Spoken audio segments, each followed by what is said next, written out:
Story: Millionaire husband secretly had dinner with his mistress. Then a waiter served him his pregnant wife's divorce papers. Fiction disclaimer.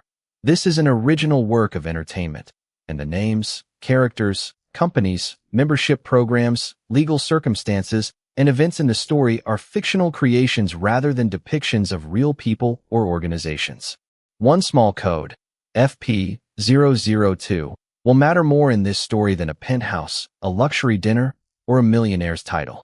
Stay with Carrie, because the deepest betrayal she uncovers is not simply another woman. It is the discovery that her husband has been quietly rewriting the history they built together. If you value stories about identity, family, and rebuilding, subscribe and stay to the final scene. It starts when a waiter approaches Ryan Bennett before dessert. Part 1. The envelope. Mr. Bennett, your wife asked me to give you this before dessert. Ryan Bennett looked up from his champagne as though the waiter had spoken the wrong name. Across from him, Madison Cole slowly lowered her glass. Sterling House glowed around them in warm amber light, 40 floors above Manhattan, where rain streaked the windows and the city glittered beneath a black October sky. Ryan had chosen the private dining room for one reason: privacy.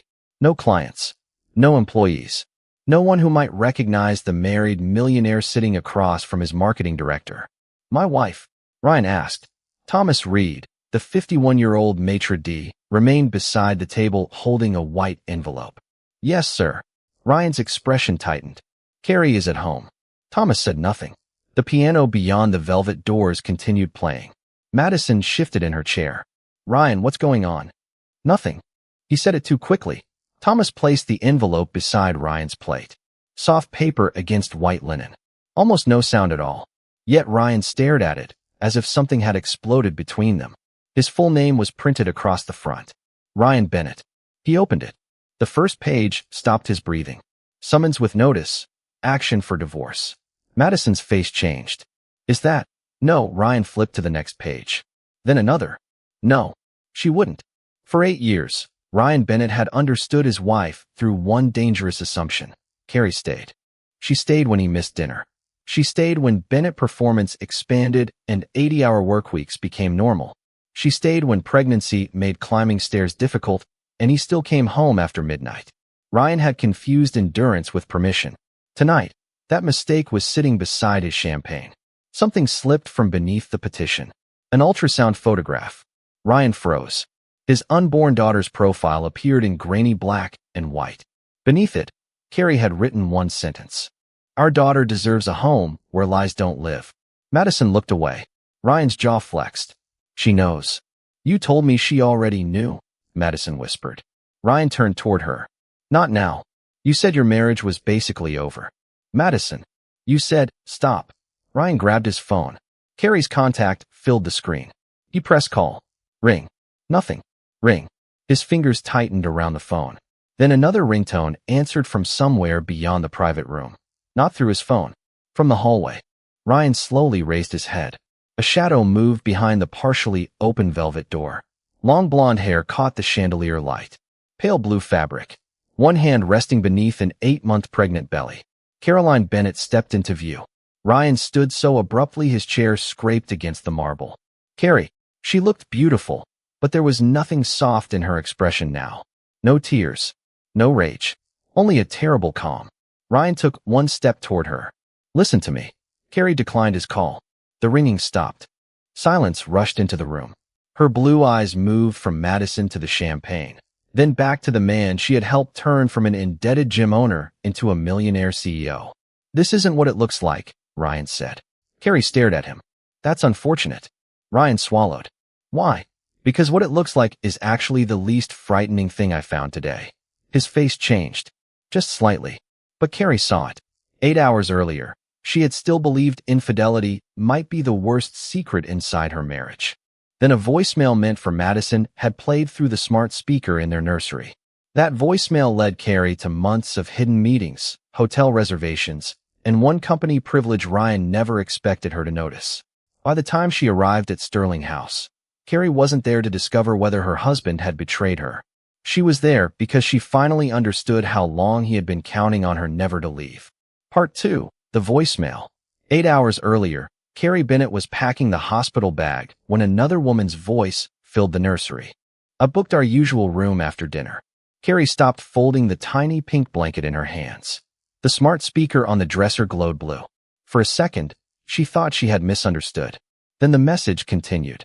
"Same place. And Ryan, don't make me wait until midnight again." Click. Silence. Carrie stared at the speaker. Outside the nursery window, Manhattan moved beneath a gray afternoon sky. Inside, everything suddenly felt motionless. The crib, the stuffed rabbit, the ultrasound photograph beside the lamp. Ryan had left 20 minutes earlier wearing a charcoal suit and the cologne Carrie had bought him for Christmas. "Investor dinner," he had said. He had kissed her forehead, then her belly. "Don't stay up." Carrie had smiled. "I won't." Now she slowly lowered herself into the rocking chair. Her daughter moved beneath her 8-month belly. "It's okay," Carrie whispered. But her hands were shaking. The speaker had synchronized with the family account Ryan used for several devices. Normally, Carrie ignored his notifications. Today, one voicemail had routed somewhere it was never supposed to go. She opened the shared account on her phone. The message showed Madison Cole's name, Ryan's marketing director. Carrie knew Madison. She had sat beside her at company dinners. Sent flowers after Carrie's pregnancy announcement. Once touched Carrie's stomach and said, "Ryan must be so excited." Carrie played the voicemail again. "Our usual room." 2 words hurt more than the rest. Not a room. Their usual room. This wasn't a mistake from last weekend. It had a history. Carrie opened the shared calendar. Ryan's schedule appeared in neat blocks of blue. Investor dinner. Strategy session. Vendor meeting. Late client review. She searched Madison's calendar entries where access overlapped through company events. Dates began lining up. Thursday, Tuesday, Friday. Again, again, again. Carrie felt something cold settle beneath the heartbreak. Pattern. She took screenshots. Then she searched household credit card statements she was authorized to access. Sterling House appeared repeatedly. So did a boutique hotel 6 blocks away. Carrie pressed her fingertips against her mouth. She wanted to call Ryan. She wanted to hear him deny it, so she could hate the lie while it was happening. Her thumb hovered over his name. Then she stopped. Screaming would give him warning. Evidence would give her choices. Carrie set the phone down.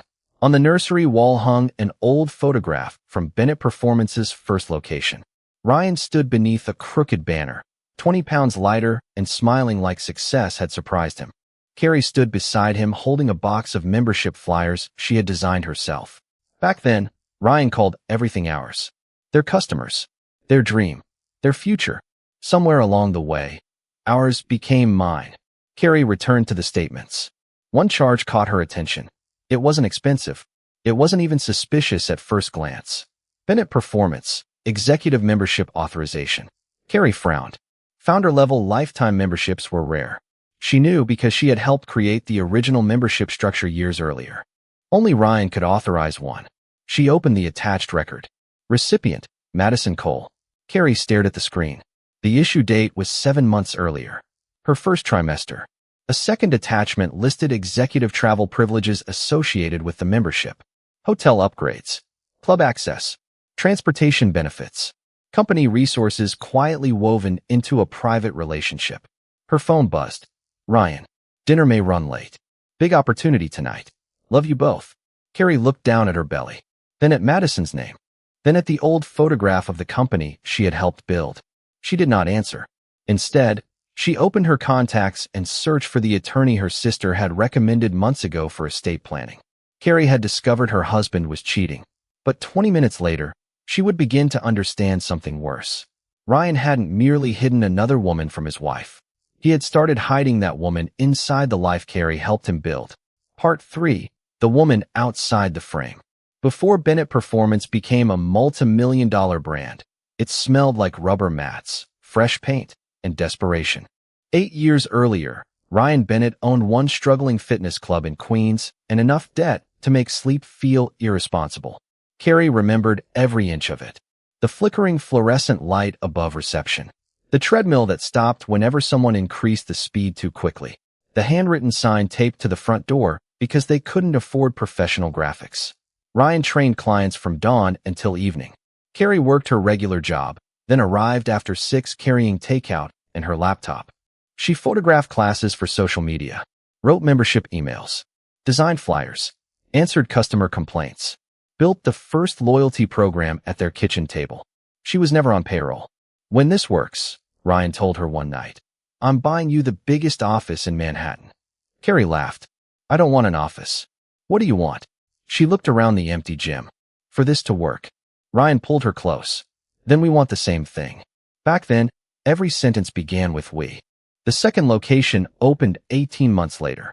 Then the third. Investors arrived. Bennett Performance moved into luxury neighborhoods where memberships cost more per month than Ryan's first clients once paid in a year. The cheap flyers disappeared. So did Carrie's name. At first, she didn't notice. She was proud of him. Then magazine profiles began calling Ryan a visionary founder. Television hosts introduced him as the man who had built an empire from nothing. 3 years earlier, Carrie stood beyond the studio cameras while Ryan smiled beneath white lights. What was the secret? The interviewer asked. Ryan barely hesitated. I trusted myself when nobody else did. Carrie felt something small collapse inside her. She had trusted him. Before investors. Before headlines. Before anyone. Ryan looked toward her after the interview and smiled as though nothing had happened. Carrie smiled back. She told herself success had simply made the story cleaner. But now, sitting inside their nursery 8 years later, she understood what had really changed. Ryan had learned to edit people out. Her laptop screen still showed Madison Cole's founder-level lifetime membership. Carrie opened the authorization details. Ryan's digital approval sat at the bottom. 7 months earlier. Carrie remembered that week. Morning sickness had been so severe, she could barely eat. Ryan had told her he was staying late because the company needed him. Apparently, someone else did too. Carrie clicked through the attached privileges. Complimentary access to every Bennett Performance location. Executive guest benefits. Priority transportation during corporate travel. Hotel upgrades tied to approved company events. None of it proved a crime. Carrie knew that. But it proved something emotionally simpler. Ryan had taken privileges from the company they once called ours and quietly placed them inside his affair. Her phone rang. The attorney. Mrs. Bennett. Carrie is fine. You mentioned financial and company records. Carrie explained only what she could document. The voicemail. Shared statements. The membership authorization. Save copies of anything you already have lawful access to, the attorney said. Don't guess. Don't accuse. Document. Carrie looked at the old photograph on the nursery wall. Ryan beneath the crooked banner. Carrie beside him holding those first membership flyers. Her eyes moved back to Madison's lifetime card. Then she noticed something she had missed. An identification number. FP002. Carrie frowned. Founder privilege. Number 2. She knew who held FP001. Ryan. There had never been an FP002. Not when they designed the program. Not when they opened the second club. Not when investors came aboard. Carrie searched the archived membership records. One result appeared. FP002. Originally reserved. Caroline Bennett. Carrie stopped breathing. Ryan hadn't merely given his mistress a special company privilege. He had given Madison the founder membership once reserved for his wife. Part 4, FP002. Carrie stared at the membership record until the letters seemed to sharpen on the screen. FP002. Originally reserved. Caroline Bennett. She remembered creating the designation herself. FP meant founder privilege. Ryan was FP001. Carrie was supposed to be FP002. Back then, the cards had been a joke between two exhausted people sitting on the floor of their first gym. When we're rich, Ryan had said, these get us everything. Carrie had laughed. Free towels. Everything. He had kissed her forehead. Founder's promise. 8 years later, Ryan had quietly reassigned that promise to Madison Cole. Carrie closed her eyes. The betrayal wasn't in the plastic card. It was in what Ryan believed could be replaced without consequence. Her attorney, Rebecca Hayes, remained on the phone. Carrie, I'm here. Do you have documentation showing the original designation? Carrie searched the archived folder. There it was. An old membership spreadsheet she had created herself. FP001, Ryan Bennett. FP002, Caroline Bennett. Yes. Save it. Carrie downloaded a copy. And the current authorization? I have that too. Good. We document what you already have access to. Nothing more. Carrie nodded, even though Rebecca couldn't see her. What happens now? That depends on what you want. Carrie looked toward the crib. For months, every decision had revolved around preparing for her daughter. Car seat, hospital bag, pediatrician, tiny clothes washed in fragrance-free detergent. She had planned everything except the possibility that the home Sophie entered would already be built around a lie. I want a divorce. Saying it aloud hurt less than Carrie expected. Rebecca paused. Are you certain? Carrie looked at the ultrasound photograph beside the lamp. I don't want my daughter growing up believing this is what love looks like. The room became quiet. Then we start carefully, Rebecca said. No public confrontation. No threats. Preserve records. Protect your accounts. We'll discuss the petition and next steps. Carrie breathed out slowly. For the first time that afternoon, she felt something other than heartbreak. Direction. She opened Ryan's shared calendar again. Tonight's block read, Investor Dinner, 7:30 p.m. But beneath an automatically synced reservation confirmation sat another name. Sterling House. Private dining. 2 guests. Carrie called the restaurant. Sterling House. Good afternoon. Hello. My husband has a reservation tonight. Ryan Bennett. A pause. Keyboard clicks. Yes, Mrs. Bennett. Private dining at 7:30. Carrie's hand tightened around the phone. Please don't cancel it. Of course. Rebecca had already explained that any legal service would need to be handled properly. Carrie wasn't interested in improvising the law. She wanted only one thing from Sterling House: timing. By early evening, arrangements had been coordinated so Ryan would receive the petition during dinner. Carrie stood and walked into the bedroom. She removed her wedding ring. The pale band beneath it looked strangely vulnerable. She carried the ring back to the nursery and placed it beside Sophie's ultrasound. Metal touched wood. Click. Her phone buzzed. Ryan. Big opportunity tonight. Wish me luck. Love you both. Carrie read it once. Then she opened the photograph of FP002. Her name had been replaced by Madison's. Ryan had spent years slowly rewriting the story of Bennett's performance until Carrie became invisible. Tonight, she would stop arguing for a place inside his version of their life. She typed no angry message, made no threat, asked no question. Instead, Carrie picked up her pale blue maternity dress and laid it across the bed. Ryan thought he was going to Sterling House for another secret dinner. Carrie knew something he didn't. Before dessert arrived, the one person he had edited out of his success story was about to write the ending herself. Part 5, the founder number. Ryan Bennett read the first page twice. Summons with notice. Action for divorce. The champagne glass remained suspended in his other hand for one strange second before he lowered it to the table. What the hell is this? Thomas Reed stepped back. I believe the document speaks for itself, sir. Madison leaned closer. Ryan. He flipped through the pages, faster now. His breathing changed. No. The piano continued beyond the private room. Soft notes. Crystal. Silverware. Normal life happening 20 feet away while Ryan's carefully divided world collapsed over white linen. You said she would never leave, Madison whispered. Ryan looked sharply at her. Not now. He pulled out his phone and called Carrie. Ring. Ring. Then another ringtone sounded from the hallway. Ryan froze. Carrie stepped through the doorway. Pale blue maternity dress. Long blonde hair over her shoulders. One hand supporting her 8-month belly. Her wedding ring was gone. Ryan stood. Carrie. She declined the call. Silence. This isn't what it looks like. Carrie's blue eyes moved toward Madison, then the champagne, then back to him. That would be more convincing if I hadn't heard your toast. Madison's face lost color. Ryan stared at Carrie. How long have you been standing there? Long enough. Carrie. Listen. I listened when you said I'd be too exhausted with a newborn to leave you. Ryan's mouth closed. Madison turned toward him. You said that. Carrie reached into her handbag and placed several printed pages beside the divorce papers. Hotel charges, restaurant records, shared calendar entries, then the founder membership authorization. FP002, Madison Cole. Ryan looked down. His expression shifted. Carrie noticed immediately. There it is. What?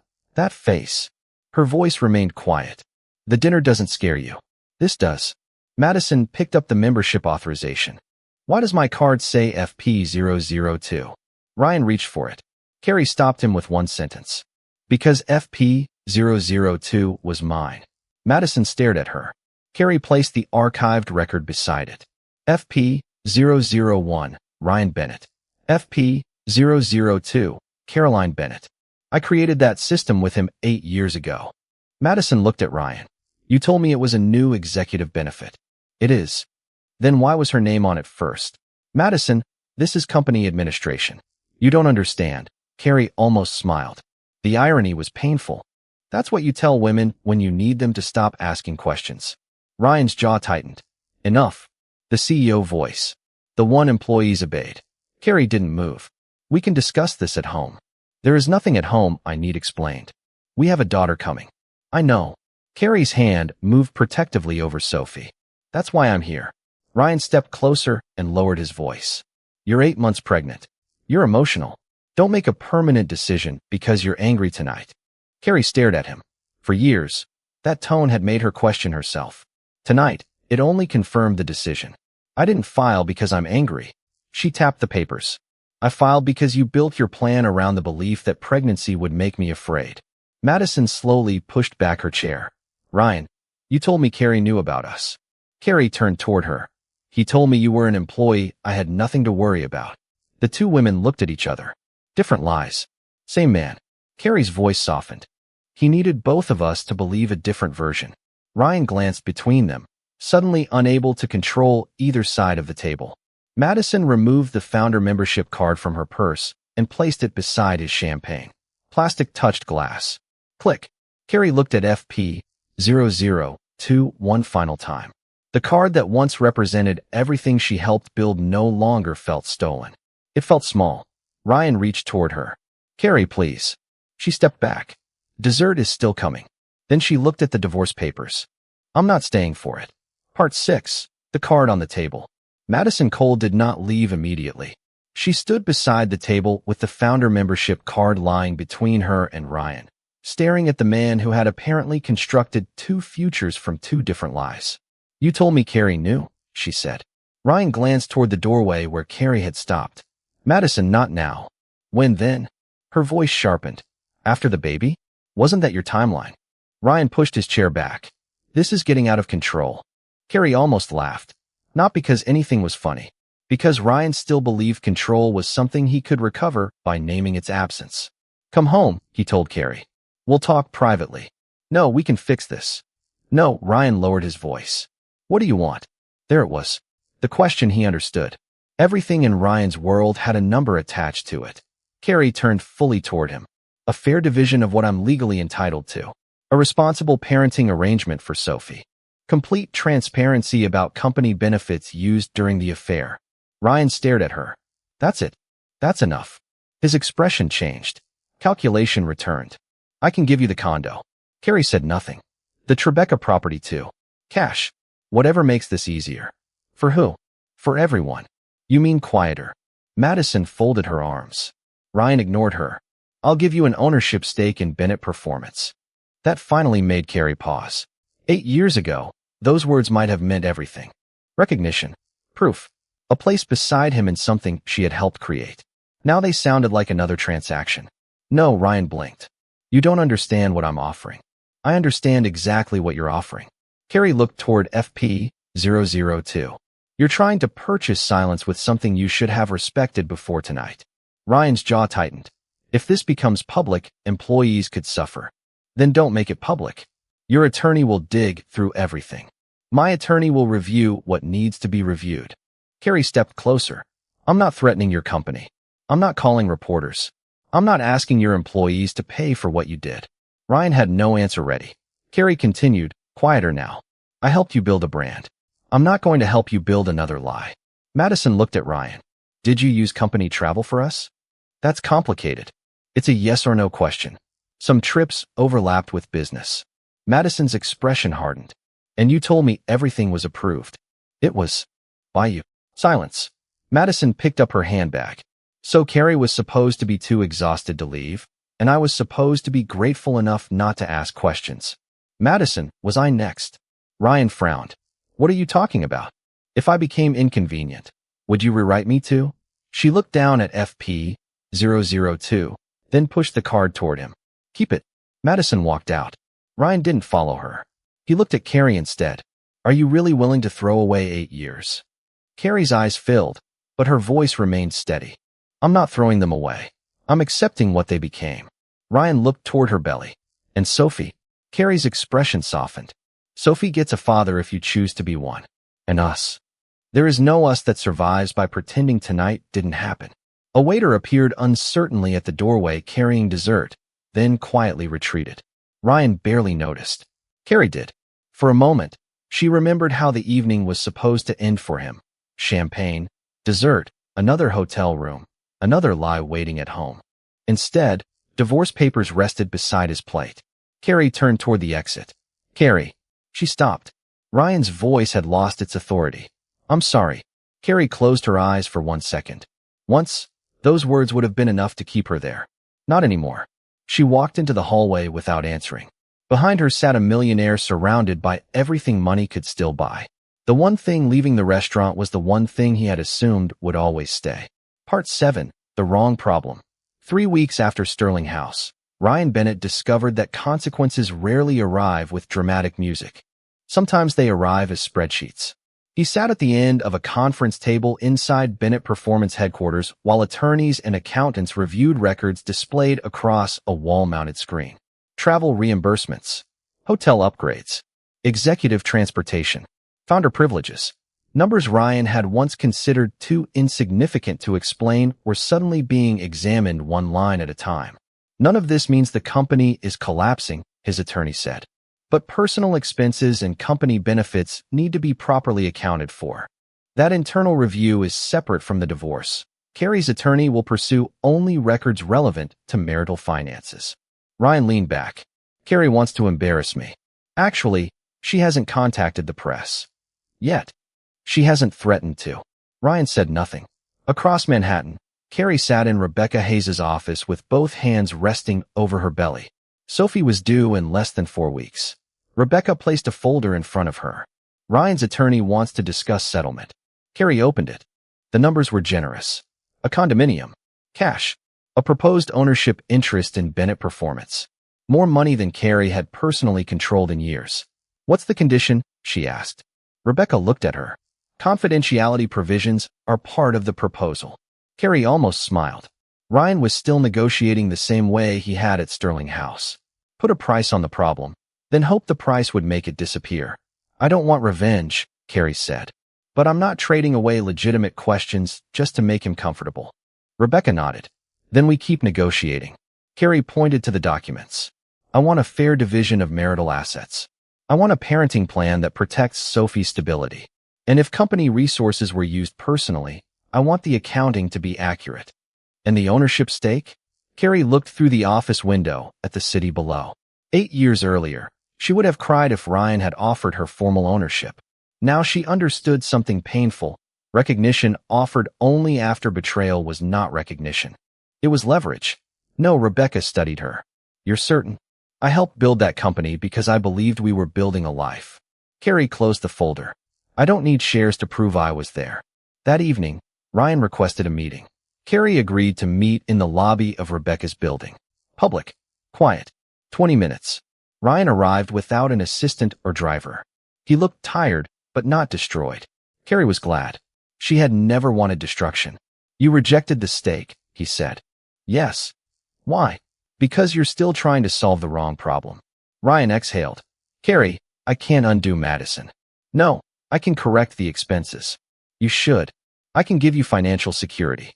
Carrie's eyes hardened slightly. I already helped create financial security, Ryan. You just got used to calling it yours. He looked away. The words landed because they were true. Madison resigned, he said eventually. Carrie felt no satisfaction. That's between you and Madison. She won't answer me. Neither will I, if the conversation is about getting your old life back. Ryan looked toward Carrie's belly. Can I still be there when Sophie is born? Carrie's expression softened, but only slightly. That depends on what's safest and what we agree on before then. Being her father is not the same thing as being my husband. Ryan nodded slowly. For once, he did not argue. The elevator chimed behind Carrie. Before stepping inside, she turned back. You kept asking what I wanted. Ryan met her eyes. I know. I want Sophie to grow up knowing love doesn't require her to disappear. The elevator doors opened. Carrie entered. Ryan remained outside. Carrie. She looked at him. I am sorry. Her eyes filled, but she didn't rescue him from the silence. The doors began closing. Ryan stood alone beneath the marble lights as the gap narrowed between them. He was still a millionaire. Bennett Performance still existed. Carrie had not burned his empire down. She had simply stopped living inside it. And somewhere between the closing elevator doors and the daughter waiting to be born, Carrie finally understood that walking away did not require destroying what was behind her. Part 8. Build Again. 5 months later, Carrie Bennett found FP-002 inside a box she had not opened since leaving the penthouse. The card was buried beneath old photographs, membership flyers, and a faded black t-shirt from the first Bennett Performance location. She held it between 2 fingers. Founder privilege, Caroline Bennett, FP-002. Her original card, not Madison's replacement. Hers. From the next room came a tiny sound. Sophie was waking. Carrie smiled and placed the card on her desk. Morning sunlight filled the modest studio she now rented in Brooklyn.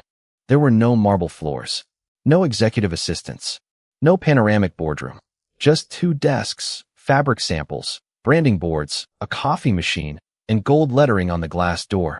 Caroline Bennett Brand Studio. Her first client had been a neighborhood bakery. The second, a family-owned Pilates studio. Then referrals came. Carrie designed logos again, wrote campaigns, built brands for people who still remembered the names of everyone helping them succeed.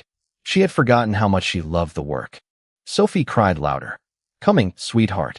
Carrie lifted her daughter from the bassinet near the window. 4 months old. Healthy. Bright blue eyes. A soft patch of blonde hair. Carrie kissed her forehead. The divorce was still moving through its final stages, but the most difficult decisions had already been made. The financial review documented the personal use of certain company benefits, and appropriate corrections were made. Bennett Performance survived. Ryan remained wealthy. No empire collapsed. No employees lost their livelihoods because Carrie wanted revenge. She had never wanted revenge. She wanted the truth to stop costing her more than the person who created the lie. Ryan saw Sophie under the parenting arrangement they had established. He was awkward at first, nervous holding bottles, terrible at fastening the tiny buttons on Sophie's clothes. But he kept showing up. Carrie noticed that. She did not confuse responsible fatherhood with repaired marriage. One did not purchase the other. On a quiet Sunday afternoon, Ryan returned Sophie after spending several hours with her. He paused inside Carrie's studio when he saw the old FP-002 card on her desk. His expression changed. You found it. This morning. Ryan picked it up carefully. I remember when we made these. Carrie nodded. You said they would get us everything. A sad smile crossed his face. I said a lot of things. Carrie looked at him. Some of them were true when you said them. That hurt more than anger. Ryan placed the card back on the desk. I should never have reassigned the number. Carrie glanced towards Sophie sleeping in her carrier. The number wasn't the problem. Ryan understood. For several seconds, neither spoke. Then he noticed the branding boards covering the wall. These are yours. All mine. They're good. Carrie smiled faintly. I always was. Ryan lowered his eyes.